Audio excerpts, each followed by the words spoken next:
അങ്ങനെ കഴിഞ്ഞ ഏതാനും വർഷങ്ങളായി കേരളം സഹിച്ച പൊതുമാലിന്യം നീക്കം ചെയ്തിട്ടുണ്ട്. ഗവർണറായിരുന്ന ആരിഫ് മുഹമ്മദ് ഖാൻ എന്ന മുതുസംഖ്യയെ ബീഹാറിലേക്ക് മാറ്റി. ഇനി ബീഹാറികളുടെ അവസ്ഥ എന്താവുമെന്ന് കാത്തിരുന്ന് കാണാം. എന്തൊക്കെ കോലാഹലങ്ങളായിരുന്നു ഇവിടെ. സംസ്ഥാനത്തിന് പുറത്തു പോകാൻ ചാർട്ടേഡ് ഫ്ലൈറ്റ്, കേരളത്തിന് ചുമ്മാ അങ്ങോട്ടിങ്ങോട്ടും കറങ്ങാൻ ബെൻസ്, ഇടയ്ക്കിടയ്ക്ക് ട്രിപ്പ് പോകണം, അങ്ങേരുടെ കൂട്ടുകാർക്ക് പാർട്ടി കൊടുക്കണം, ഇതിനെല്ലാം ഉള്ള പൈസ നമ്മൾ കൊടുക്കണം. ഇങ്ങേർക്ക് ആകെയുള്ള പണി സംസ്ഥാനം പാസ്സാക്കുന്ന നിയമങ്ങളിൽ ഒപ്പിടുക എന്നതാണ്. എന്നാൽ അത് മാത്രം ഇങ്ങേര് കൊന്നു കളഞ്ഞ ചെയ്യൂല. അൽപ്പൻ എന്നൊക്കെ വെച്ചാൽ ഇങ്ങനെ ഇരിക്കണം.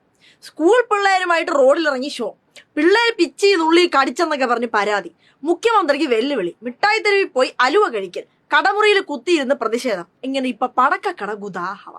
ഇവിടുത്തെ രാഷ്ട്രീയ സാഹചര്യത്തിൽ ഇത്രയും പ്രശ്നങ്ങൾ ഉണ്ടാക്കിയ ഒരാളെ ഇന്നേ വരെ കണ്ടിട്ടില്ല. അതുകൊണ്ട് തന്നെ പോയപ്പം വളരെ മാന്യമായിട്ട് ടാറ്റ പറഞ്ഞാണ് SFI ഗവർണർ സാറിനെ യാത്രയാക്കിയത്. ഏറ്റവും കൂടുതൽ രാഷ്ട്രീയ പാർട്ടികൾ മാറിയവർക്ക് എന്തെങ്കിലും അവാർഡ് ഉണ്ടെങ്കിൽ ഇങ്ങേരായിരിക്കും അതിനകത്ത് ടോപ്പ് വിന്നർ. അതുകൊണ്ട് തന്നെ BJP ചേർന്നപ്പോൾ RSSന്റെ അടിമയായി. പുള്ളിക്കാരൻ അയാൾക്ക് ഇഷ്ടപ്പെട്ട ആളുകളെ യൂണിവേഴ്സിറ്റികളിൽ VC ആക്കുന്നു, സെനറ്റുകളിൽ BJPക്കാരായ ഗുണ്ടകളെ വെക്കുന്നു. ഈ പ്രശ്നത്തിനാണ് SFI എടുത്തിട്ട് അലക്കിയത്.